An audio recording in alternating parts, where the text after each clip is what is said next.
Hi, this is Emma, and Michaela, and you're listening to Sleeping in Park, where we talk about our trips and tips to visiting beautiful places. Follow along as we learn and share stories about our public lands and stops along the way. Happy New Year! Happy New Year, guys! Yeah! It's 2026, y'all! It is 2026. Now we can officially say we started a podcast last year. Oh my gosh! I love that. Oh yeah, just started a podcast last year. Yeah. We're doing good. So actually for the first few episodes of 2026, It is going to be a mini series that we're calling A Year in the Parks because we ended up talking for 4 hours. we keep going. Yeah. We keep going. No, we're gonna make it two. We're gonna do it in one episode. Yeah. No, we'll make it into two. But 3 is too many. Yeah. Well, actually, turns out we talked for 4 hours, so it's 4 episodes. Keep listening. In this episode, we're going to be talking about the Island National Parks and the Alaskan National Parks. So this will be episode 16. Yes. And then also this year, we're starting every Thursday of the month because we didn't even say. Oh, yeah. We're putting out episodes every Thursday now instead of every other Thursday. Yeah. So you get twice as much of us. Honestly, congratulations. You're welcome.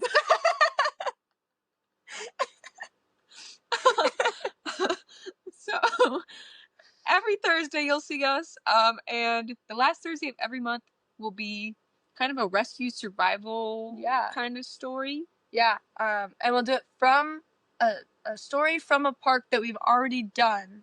So we've already talked about, yeah. So you should be familiar with it if you've listened to our podcast episodes. And then if you're not familiar with it, it's a good reason to go back and watch whatever episode that was. Yeah.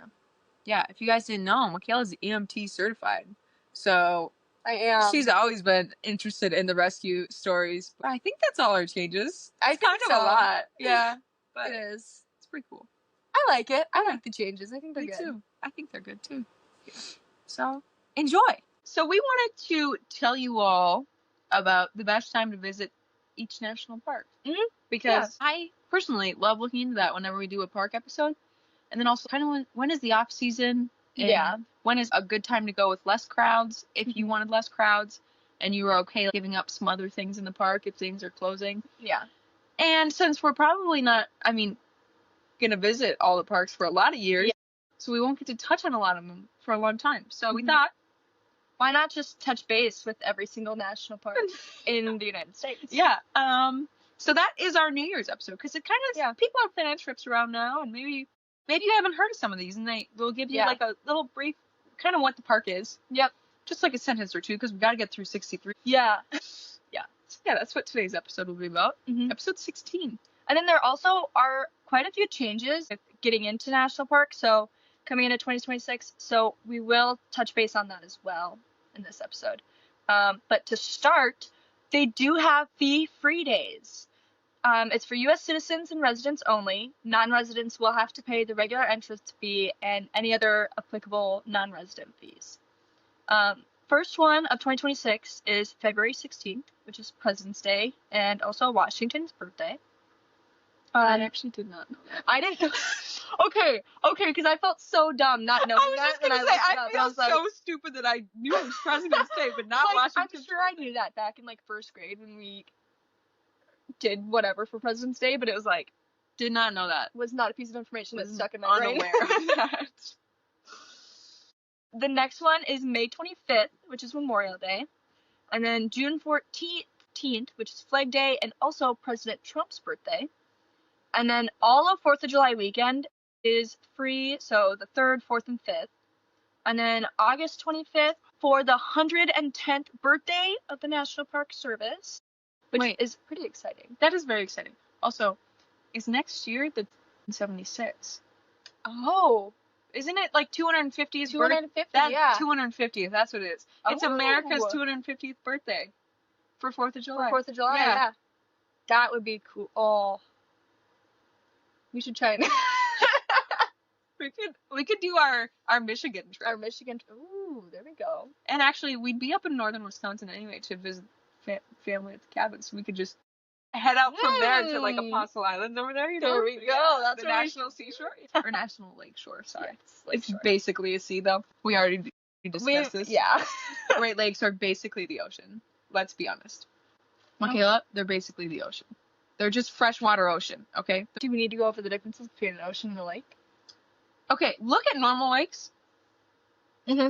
And then look at those lakes. I'm not saying they're not unique. Okay. They are. I don't think Great Lakes is a good enough name for them. Should they be called mini oceans? Well, that sounds better than Great Lakes, I think.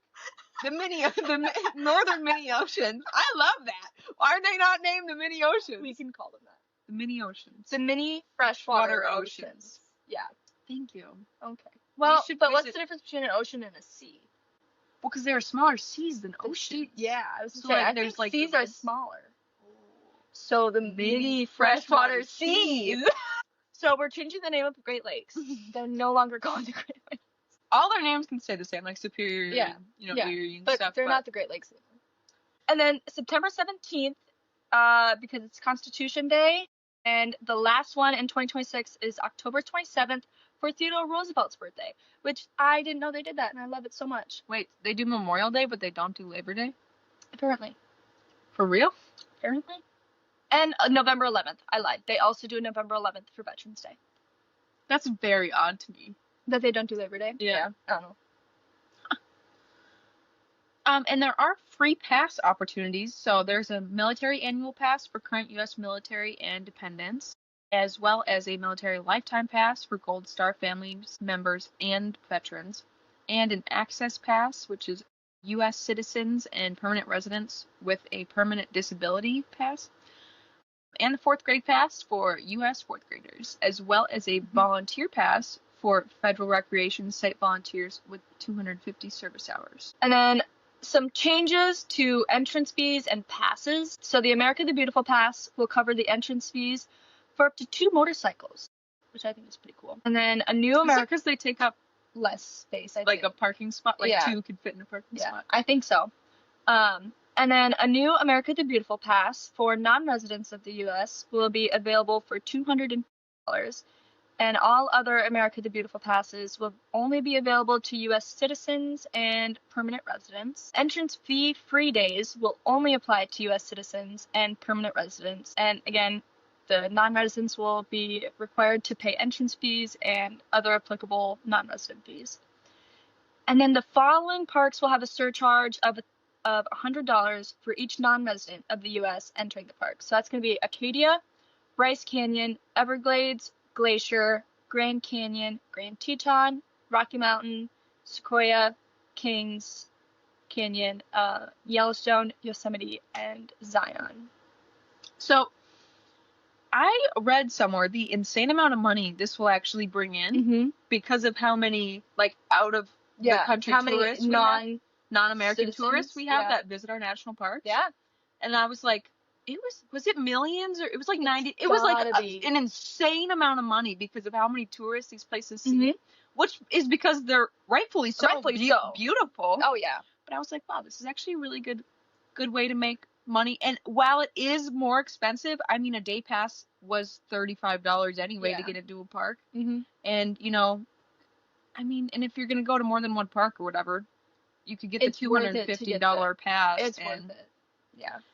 And I also like that it's not going up for people who pay taxes here. I agree. No, because I would have been upset if, which I would understand it. I wouldn't be that upset. I'd just be kind of bummed, be like, that's too bad, because I know that some of our tax money goes toward it. But I think it's very cool. I thought so too, and I was also like, not to diss on our tourists, no, or anything, and let's be honest, if you're gonna come all the way to America to see this, what is $70 really gonna do, or what is $150 really gonna do to see multiple parks? Exactly. In adding the annual pass. Yeah. No. I do really think it's gonna bring in a lot of money for the parks, and I think that's a good idea. Yeah, I like it. I mean, I could be missing something, but I think it's a good idea. I got all this information right off of the National Park website, so if you have any questions, they have more information there. And then, so while we're about to dive into our parks, finally. But some things to keep in mind. So, springtime is baby season, but also dead trees. So if you're looking for, if you're climbing really high, you could get more more views, but you could also get more dead stick views. Yeah. You know what I'm saying? Yep. So, like, if there's one hike that's been on your bucket list forever and you want, like, perfect vista views, maybe just keep that in mind. Yep. It is baby animal season, though. Mhm. So, you'd see all the baby animals. Yeah. And baby wildlife. Oh, yeah. I mean, that's worth it to me. And then, like, April to May-ish, kind of, is tick season.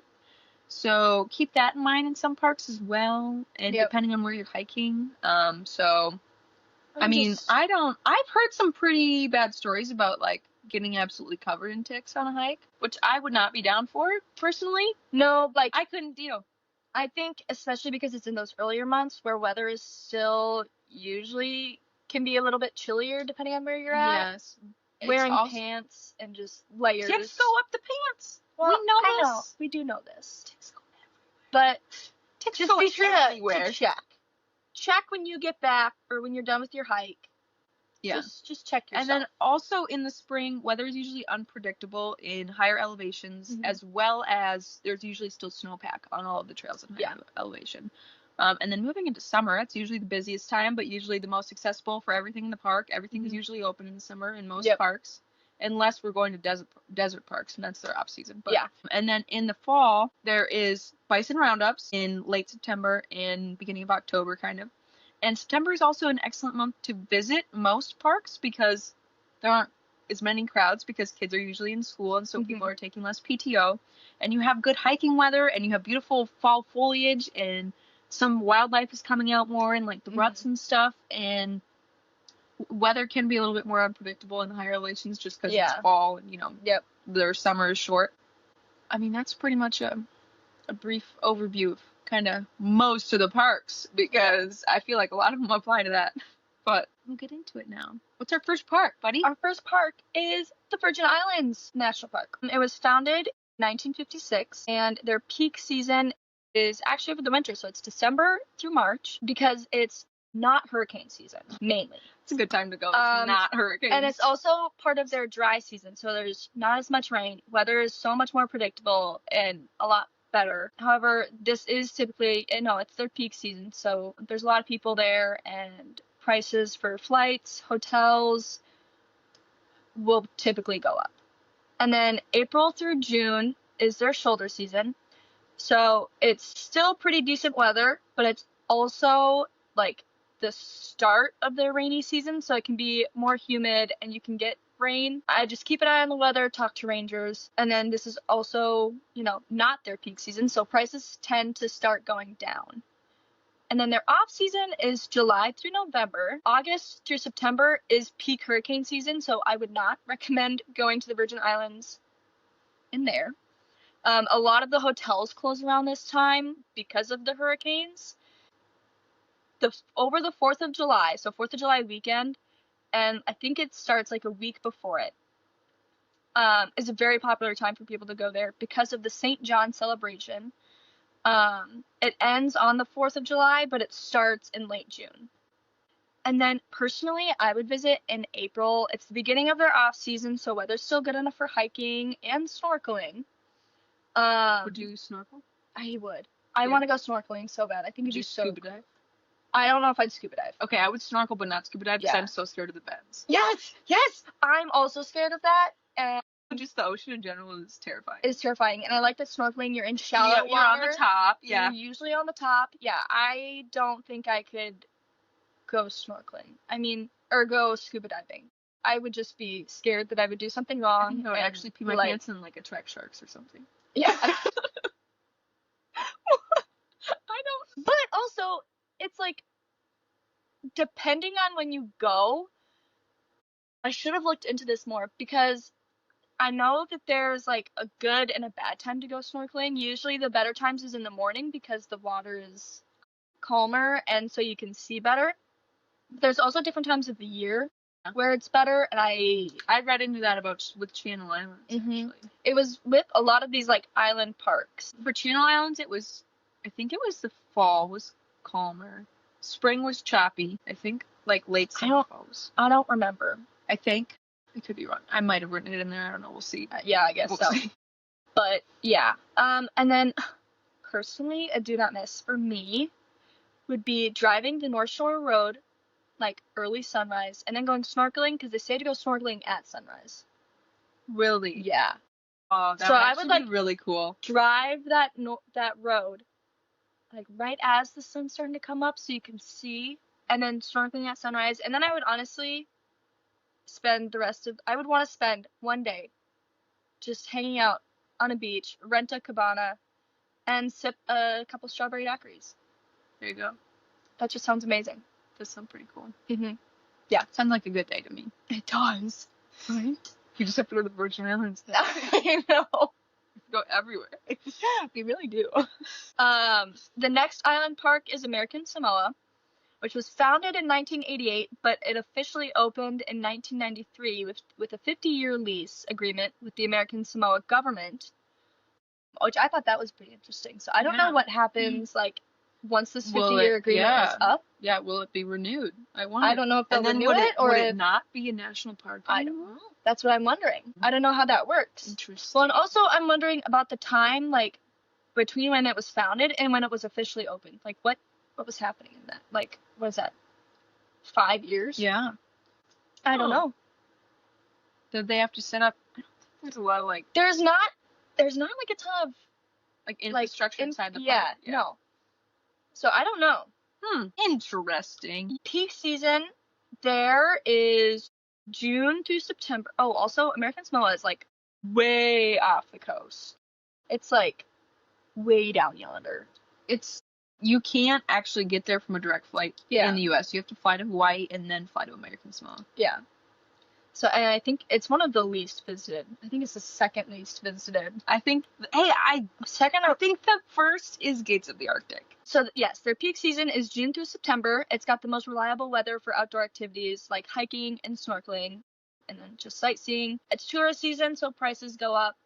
And then one thing that was very important is with a lot of the beaches that are not necessarily public beaches, but they're like a, I don't want to say tribe, but you have to, I should have written more down, because it was like you have to talk to, like, the tribe chief or something, and to get permission to go to certain beaches. Not all beaches, but certain beaches. And then also, it's a big thing. Modesty is a huge thing there because of their culture. And so bikinis and brief type swimwear are not recommended in public areas. Local customs call for more conservative attire, so just be mindful when you're packing for this trip if you do plan on going there. And then their shoulder season is April through June and September through November. Travel costs are typically lower. It's warm and humid, some sunny, some rainy days. Weather's kind of not necessarily unpredictable, but not as great as it would be during their peak season. So just make sure to check the weather before you go. So, I got it. Gates of the Arctic in Alaska is the least visited. Mm-hmm. American Samoa is the second least visited. Okay. And the difference is, like, less than 1,000 people. So Gates of the Arctic is like 11,000 in. Yeah. And then isn't North Cascades like third? Yeah, 16,000. Kobuk Valley in Alaska is 17,000. Lake Clark in Alaska is 19,000, and Isle Royal is 28,000. That's crazy. Mm-hmm. Well, that's because, okay, when I was, I'll wait, because it's in here where I talk about it, and I'm too excited. And then October is actually a great time to go because it's the best month for whale watching, which I think is so cool. That's when I would go. I would go in October to whale watch. That's our preference? That's going to be our preference, is October for whale watching. And then their off season is November through May because it's their rainy season, and December tends to be the wettest month of the year. I don't go during that time. Unless you want to be wet. I don't know. Yeah. I don't know. But yeah, my preference would be October for the whale watching. And then also, it's the very end of their dry season, so weather's typically still going to be pretty good. You might get a couple rainy days, but sometimes I think the rain, like, is pretty. Like, I like the rain. Yeah, that's true. I like the rain. And then, a do not miss for me would, again, be snorkeling, and then just learning about the people that live there, and, like, the culture. I think that would be so cool. My little country. Yeah. I think that'd be very interesting. National Park in Hawaii. It was designated as a section of the newly created Hawaii National Park in 1916, then became its own park in 1961. Same thing with Hawaii volcanoes. So they kind of like, instead of it being like one big national park, they split it into two separate ones. Even though they're on different islands? Yeah, so Hawaii, one of them had like, it's like multiple islands. Yeah. That are within the national park. But like, I don't know if it was like all of Hawaii that was considered a national park at one point, or if it was just like the section of, like they were two different districts of the park, kind of like I don't know. Roosevelt. Yeah, I don't know. Okay. See, that would be another thing I would love. We have to go to Hawaii, so we can. I guess we do. Yeah. So their peak season is December through March and June through August. There is a huge increase in visitors in March because of spring break. Weather is typically pretty stable throughout, honestly, the whole year. I was looking into it, and they don't really have an off season. They do have a rainy season, but their shoulder season is April through May and September through November. It's got stable weather for hiking. Spring is really great for wildlife seeing. And then during this time, there's fewer crowds. They stay relatively busy throughout the year, but this time they are less. The crowds are less. This is also their rainy season, so it can lead to low visibility and muddy trails, so just be careful, watch the weather. Talk to rangers about trail conditions, especially if you plan to summit. It will probably be cold, windy, possibly snowy, depending on where you go. I actually found out Hawaii got snow before Minnesota did this year. What? Yeah, I was like, that's bonkers. Didn't even know that was possible. I didn't know what my preference would be for this one. It says hurricane season in Hawaii runs from June 1st to November 30th, with peak months for storm activity being August and September. Interesting. It says tropical storms are more common during this period. Direct hits by major hurricanes are very rare. So that's probably why there's not a hurricanes. Yeah. I didn't super have a preference for this one. I think maybe sometime in the spring just for seeing the wildlife. But also, I would really want to summit the mountain. So it's like, how big is this mountain? But you can like drive up it. Oh, yes. For Haleakala? Yes. Yeah. I do want to drive up it. Yeah, I want to see the sunrise on the top. Yeah. I don't know when the best time is because I think spring and fall for sunrises. Yeah, I think. But I think it kind of also super depends on the weather. That was my do not miss for this one is sunrise above the clouds at the summit. When the weather is right, the clouds sit below the summit and the sunrise is super cool. Like I was looking at pictures and it's insane. Yes. It's insane. Yes. So that would definitely be a do not miss for this park. Oh my gosh, that'd be so cool. That'd be so cool. And then Hawaii Volcanoes National Park. Same thing where it was part of the original Hawaii National Park in 1916, then became its own in 1961. Peak season is the same. So it's December through March and June through August. December through March is their busiest time of the year with people trying to get away from the cold or headed there for spring break. And then June and August is also popular because school is out and it's warm weather and it's Hawaii. Who doesn't want to go to Hawaii, right? Oh, yeah. Shoulder season is September through November, but I think it's the ideal time to visit because there's less crowds, milder temps, it doesn't get as hot, and then prices are down. However, there is potential rain, but I mean... We also just read that their tropical storm season is August and September, so if you went after September. Yeah. I'd say like late September, early October would be like a great time to visit. Yeah. Or November when it's getting cold. Yeah. Right? Oh gosh. Could you imagine Hawaii right now? That'd be a little bit too cool. Don't even have a good time. But the two main roads in the park are open year round, but sections might be closed because of volcanic or seismic activity. I know one of them. There was one of the volcanoes. I think it was the most active one. I don't remember which one that is, but it's the one that like stays active. That one recently did damage to one of the roads. I think part of it was closed.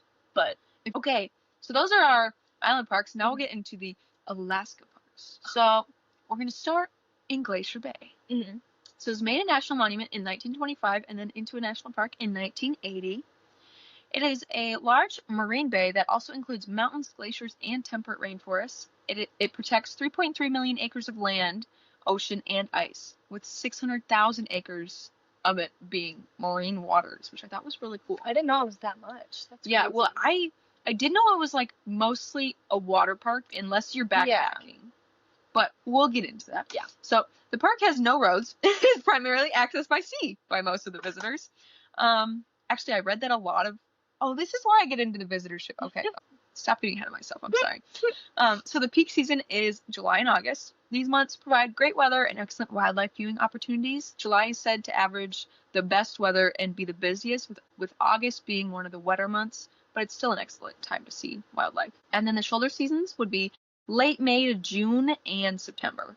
There are fewer crowds, but if you go in May or June, there should be sunny weather, but the upper inlets in the park will probably still have large icebergs. So I don't think you can go as far in the water and stuff. And then if you go in September, you'll see fall colors, but your wildlife viewing, it's good, but not as great as in the peak months. And the weather can be cold, rainy, windy, and some facilities are already closed depending on when you go in September. And then the off season is October through April. Boat tours do not run in the park, and there is no to very limited services. It's open year round, but services shut down for the winter months. Okay, wait. So in their off season, if they don't do boat tours, do people just have to like fly in and like? I think you have to fly to a near town, and you have to How do you backpack in the park? Backpack into the park. Well, I think you would drive to like the closest road or get a bus, or something like that. Interesting. Because I know there's a town outside of the park that you can fly into. I think. But yeah. But so in the off season, you're pretty much like. I mean, I wouldn't. That would be terrifying for me to go to a park in the off season and backpack when I know facilities are closed. When I know rangers aren't as they're not working actively as they are in the peak season. Yeah. I wouldn't personally want to do that. I wouldn't also, either. It would be freezing cold. Yeah. Think about where we are right now. We're in southern Alaska on the coast of the ocean. Yeah. That's just me. Yeah. Maybe it's some people's dreams. Maybe it is. But more power to you. Yeah. But we've also never backpacked. That's we've true. Also not. That would not be. It, but I don't think I would. That would never be on my list to backpack. No, I agree. It'd be on my list to backpack in summer maybe, but like not. Yeah, but not when there's not. Not October through April. Yeah. But my preference to visit is actually July. So you have the best chance to have great weather and wildlife opportunities, and it is peak season. So I actually looked into this because I was like, okay, how many people are actually going to be there in peak season, right? So Glacier Bay receives 2,200 visitors per day on average in July, with 95% of the visitors being on cruise ships. So not even like national park boat tours. Gotcha. So it's like a stop at a cruise. Yeah, but they'll still like kind of go through it. And to compare this to Glacier National Park, which isn't even the most busy national park in the U.S., but they average 30,000 visitors per day in July, with the west entrance seeing 11,400 visitors alone daily. So I think the crowds would be minimal compared to the other parks. I agree. But I also don't know how you would. So I know that the cruise ships, because I don't know if there are national park tours offered from the shore because there are no roads in the park. So how would people drive? How do people get there? Yeah. So I think a lot of them you have to go on a cruise ship or like go, not like you have to go on like a week-long cruise, but I think there are cruises that start from like outside the park. Yeah. And go there, and then they dock on a boat and a ranger gets on. Okay. And then they do like a little. Yeah. Little thingamabobber. Interesting. Yeah. I think, don't quote me, but I didn't write that part down. But so my one thing to not miss in this park would be taking a boat tour to see the tidewater glaciers and abundant wildlife, which includes seals, sea lions, whales, and puffin birds. Oh my gosh. I know. That'd be so cool, wouldn't it? Yeah. Yes. So I know. I actually really want to go to that park. You want to go to all the other I was going to say, actually, what am I thinking? We want to go to all of them. Yeah. Okay. But so next is Wrangell St. Elias. It was established as a national monument in 1978 and became a national park in 1980, which is a running theme with most of the, but not just the national monument to national park, but specifically Alaskan national, like a whole bunch of Alaska parks became monuments in 1978 and then a national park in 1980. It was like a big thing that passed. I don't know. Yeah. Interesting. That'd be fun to look into. So it is the largest national park in the U.S. with 13.2 million acres. I didn't know it was that big. You could fit 6 Yellowstones inside of it. And you could fit, gosh, it was like, it was bigger than like Rhode Island and Connecticut, and like it was a whole like craziness. 13.2 million acres. Oh my gosh. Yeah. And it features 9 of the country's 16 highest peaks. That's crazy. Yeah. It is North America's largest concentration of glaciers and active volcanoes. I didn't know that was a thing. I didn't know either. So the park is a internationally protected area recognized by the United Nations as a World Heritage Site as well. That's really cool. I didn't know that was a thing either. But it is very remote with only 2 roads, one of which is the McCarthy Road, which is a 60-mile gravel road. So most of the park is only accessible by flying, hiking, and rafting. Yeah. But the peak season is June through August. Temperatures are mild in the 60s to 70s. Visitor centers and services are open, and the roads are usually accessible. Wildflowers are blooming, depending on the species, from June to August, with July to August being the peak wildflower season. And then July to early August, the Nelchina, I think is how you say it. Looks right. Nelchina caribou is often visible during this time, as well as migrating trumpeter and tundra swans, as well as Canadian geese. So lots of cool wildlife. Wow. Yeah. Yeah, in like July and early August. I like that. And peak wildflower season then too. So. We love some wildflowers. Yeah. We love us some wildflowers. And if you're looking to cross glaciers, which is a popular activity at this park, aim for July or later to ensure the best conditions. And then the shoulder season is May and September. So May is prime time for mountaineering. I didn't look much into why. Just it's prime time for mountaineering apparently there. Since snow is still lingering, backpacking treks may be difficult. In September, winter arrives by the end of September, but this would be the best time to experience it in a more isolated and quieter setting if you're prepared for winter conditions. And then the off season is October through April. So most services in the park are closed, and it's extremely cold and requires complete self-sufficiency. But if you are an experienced snowshoer or cross-country skier, this would be a magical time to visit and keep an eye out for the northern lights. Oh, dude, could you imagine seeing the northern lights in Alaska? No. Just in Alaska. No. I could not. I really could not. Gosh. Yeah. So my preference is late July to early August. You get great weather, unique wildlife opportunities with meadows of wildflowers blooming and enough snow in the backcountry gone. So if you're interested in backpacking hikes, that would be a great time for it.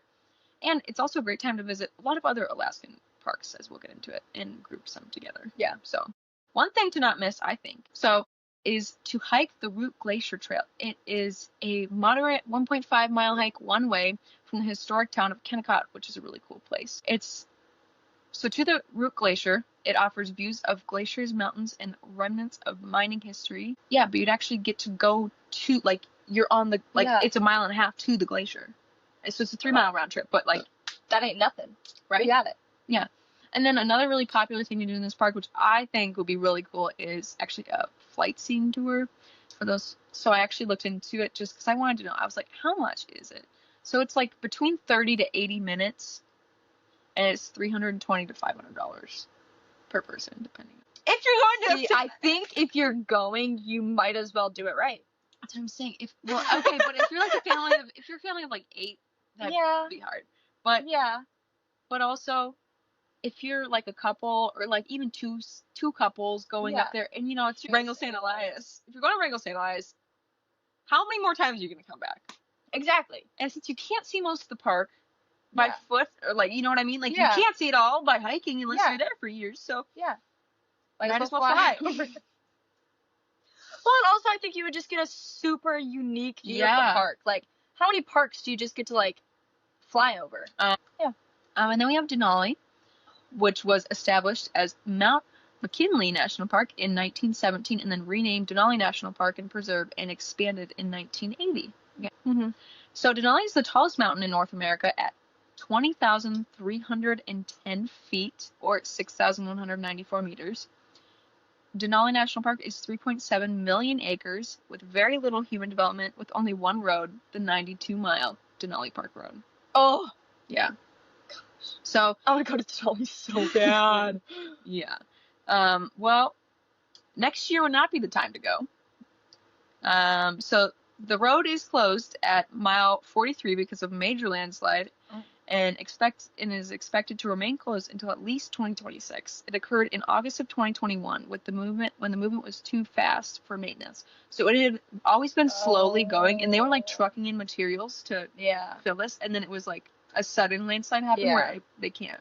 Oh, okay. Yeah, and out of the 92-mile road, it's closed at 43. Yeah, so you're like...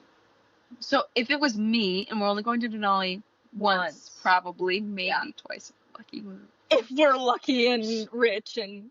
Well, like, what if we go, like, once when we're in our 20s or 30s, and then we go once when we retire? Yeah. That's true. Yeah.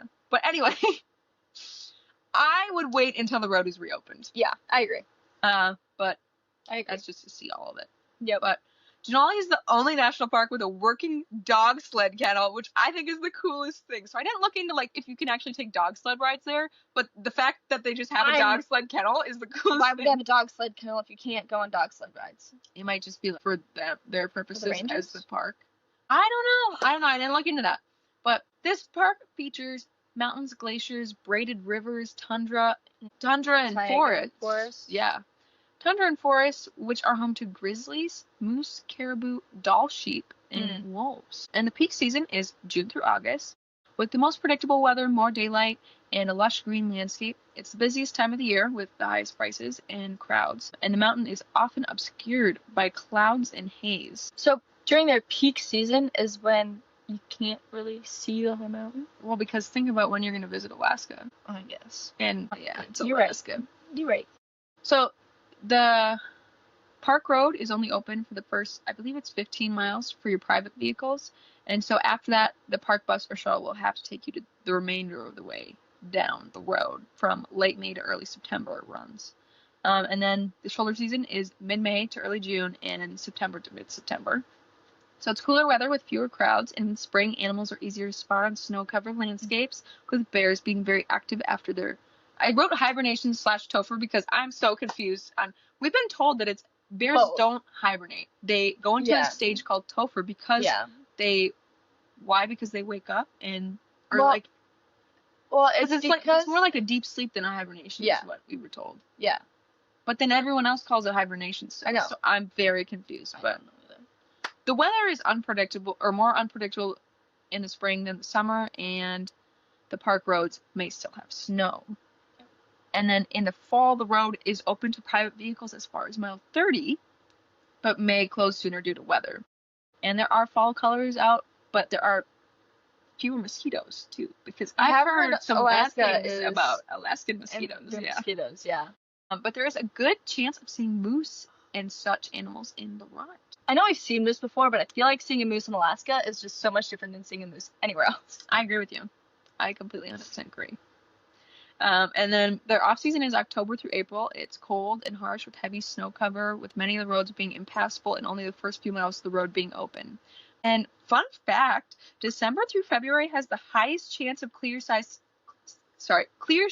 to see Denali, and the best time for Northern Lights. Imagine seeing Denali and then also Northern Lights. Dude! Well, because what is it, like a 30% chance you'll see the mountain?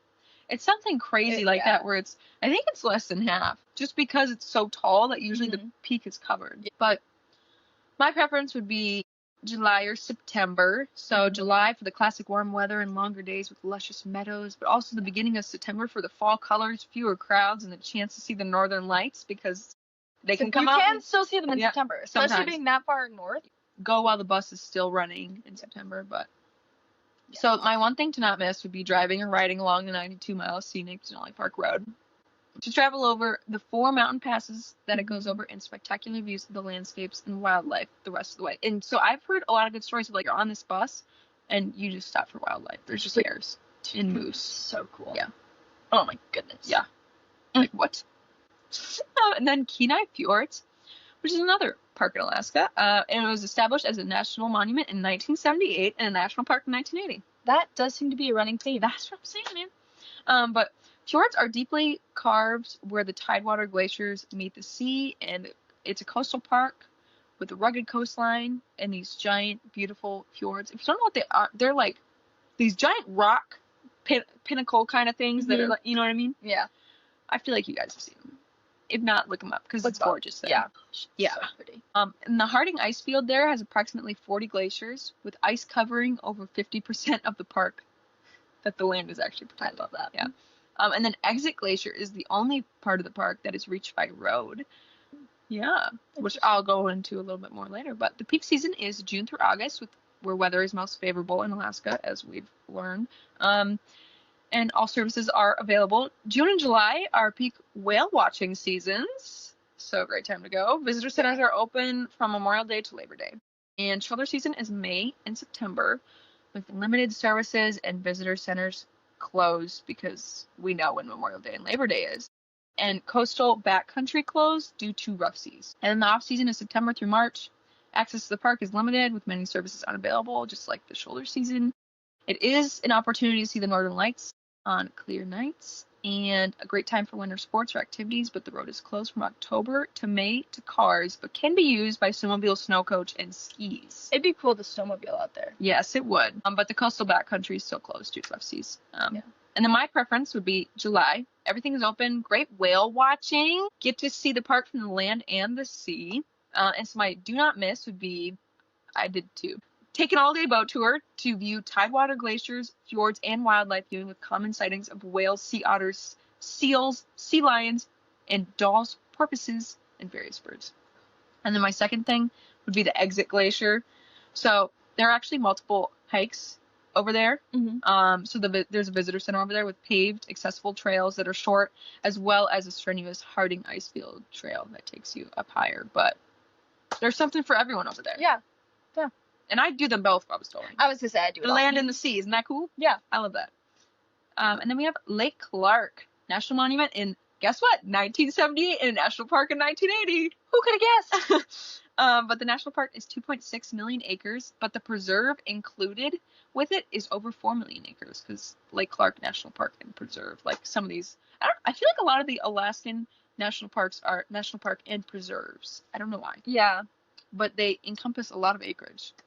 But it's a vast remote wilderness known for rugged, diverse ecosystems, including volcanoes, coastline, glaciers, mountains, and tundra. And the park is actually crucial for the Bristle Bay sockeye salmon run. And it's the world's largest sockeye salmon fishery in the rivers and lakes that are in this park. It is primarily accessible by small plane, which will be the rest of the Alaskan national parks too. But their peak season is, what are you reading? I was really wondering why all the parks became parks in 1980. And it's because of the ANILCA, the Alaska National Interest Lands Conservation Act, which aimed to protect millions of acres of federal land while balancing conservation with the needs of Alaska's economy and rural residents.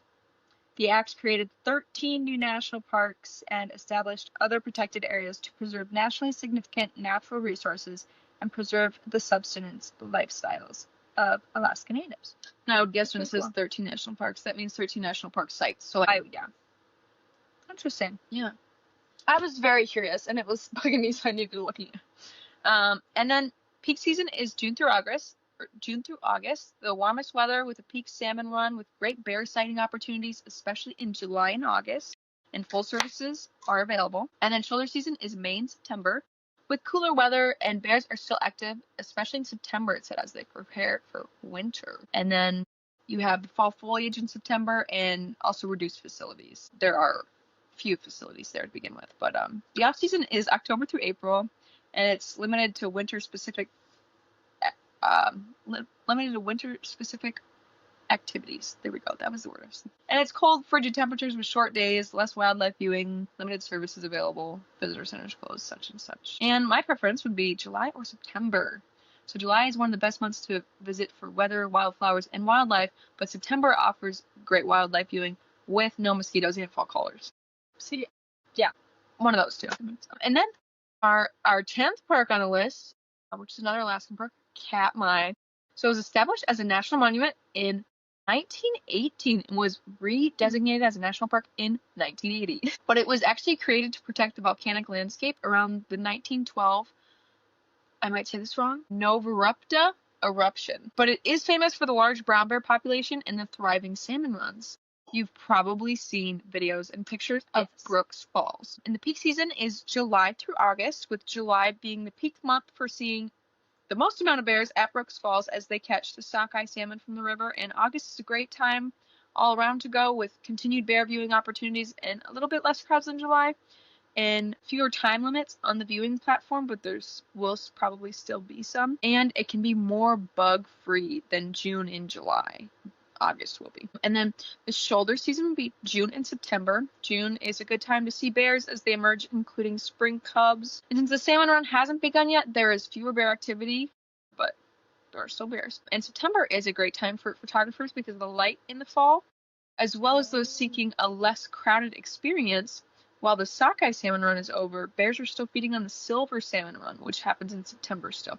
So, and you also have fall colors in here, which just would be gorgeous, I think. So, yeah, honestly, yeah. And you Brooks, can't go wrong. Yeah, and Brooks Lodge and Campground operate from June 1st to September 17th. So, if you're gonna stay in the area, I would go sometime. Yeah, because I don't know how many outfitters would fly you out before or after that for like a day. Because I know that you can fly in and out in a day. That's a normal thing. But I just wonder if they offer that when there's no park rangers and the. Oh, yeah. You know what I mean? I don't know. I don't know either. I feel like that'd be almost like or dangerous. like if the lodge is closed, are there still park rangers there? So I don't know. I didn't look into that too much, but that's just when the lodge and campsites are open. But the off season is October through May, and the park is open year round, but visitor center and services are closed and require self-sufficiency. And I think my preference is September. So you'll still be able to see bears at Brooks Falls, and with far less or no time limit on the viewing platform, with great lighting, no bugs, and less people. Also, potentially get to see the Northern Lights. That's a good point. And so you'd see, I think, less bears than like less heavy bear activity, but still see bears. Yeah. Than July. But also, the bears wouldn't would they be out like for hibernation? Yeah, I was just thinking that. But I do know that the sockeye salmon run is much more popular than the silver salmon run. And because that's the one I've heard of. I don't think I've heard of the silver salmon. I did know that there was a silver or a salmon run in July or September, but I didn't know it was silver salmon. I thought it was sockeye salmon twice. But then my one do not miss thing would be seeing bears at Brooks. At Brooks Falls. Yeah. Oh yeah. You go to Katmai, you go there for the bears, right? For the bears. Oh my goodness. Yeah. And then our second to last park in Alaska is Kobuk Valley. Mm-hmm. Oh my gosh, guess what? What? It was a national monument in 1978 and a national park in 1980. Oh, I was gonna try and guess. It's renowned for the Great Kobuk sand dunes, which are the largest active high altitude sand dunes on Earth. What do you mean active? No idea. Okay. I was like, how can sand dunes be inactive? I don't know. They're dunes. I have no idea. You could Google it. But I guess I'm going to. The park is a vital migration route for the western Arctic caribou herd, with up to 500,000 animals crossing the dunes twice a year. And there are no roads and facilities in this park, and it is accessible via air. The peak season is June through August, when days are long, wildflowers are blooming, and the park is most accessible. And July and August offer the most consistent air access, with lots of black flies and mosquitoes. Okay, so that's kind of what I thought. But active sand dunes are mobile and show signs of wind-driven movement, such as like ripples and slipped faces. And then inactive ones are just almost like mountains where they don't. That's odd. Inactive sand dunes are stationary or stabilized by a significant amount of vegetation. Interesting. I didn't know that was a thing. Me neither. And then the shoulder season is May and September. And May is the early season when the ice breaks up in the Kobuk River, and September is the beginning of the caribou migration, as well as the fall foliage, with aspens turning yellow and tundra foliage turning red. Dude, that would be so insane. I would love to see part of the caribou migration. I think when we go to Alaska, we should go in September. That's what I've been noticing. It's either July or September. That's why I was like, my preferences are always either July or September. Same. Yeah. I noticed that. Same with like the island ones. They were all in the same time. But right around the same time. Yeah. Well, this one we probably wouldn't go to on the same trip because this is only accessible via air. And so most of the tours you'll like touch down for an hour unless you're like very experienced or have a guide and you're like backpacking out there or something. That, I don't know. You might die. But might die, but yeah, it's fine. Well, because it's so remote, you know, like it's crazy. The off season is November through April.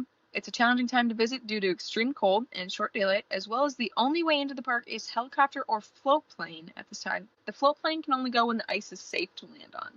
That makes sense. Yeah. That makes sense. So look at this, my preference is September, as I already said. But it's a float plane. I don't think you can mix. I think it can either be water or ice. And I think that's why. Probably. That makes sense. Probably don't like want to break up the ice with the float plane. That's also probably bad for the animals. And it's also probably bad for the airplane. Yeah, it's probably bad for the airplane and the animals. And the animals, yeah. Yep. Well, because, like, imagine animals use, like, cross the, like, and then they can't because the plane did it. And broke it. Yeah. No, that makes sense. And my preference would be September, so you can see everything you can in summer, but also the caribou migration and starting of fall colors. Yes. And I think the one thing not to miss would be to see the Great Koba sand dunes, so...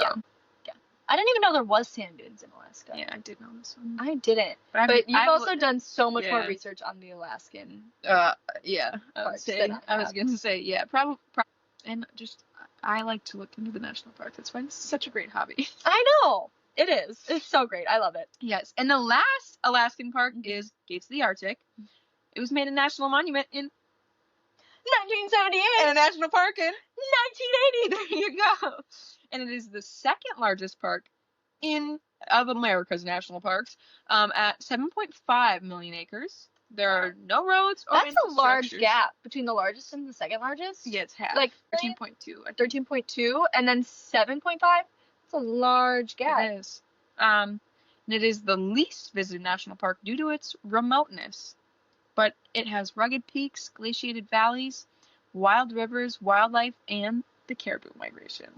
So peak season is July and mid-August, or July through mid-August, with warmer weather and long days, prime time for spotting wildlife like caribou, moose, bears, and wolves. And this is when you have access to the 6 national wild and scenic rivers, which is another known thing in the park finder. And shoulder season is June and mid-August through mid-September.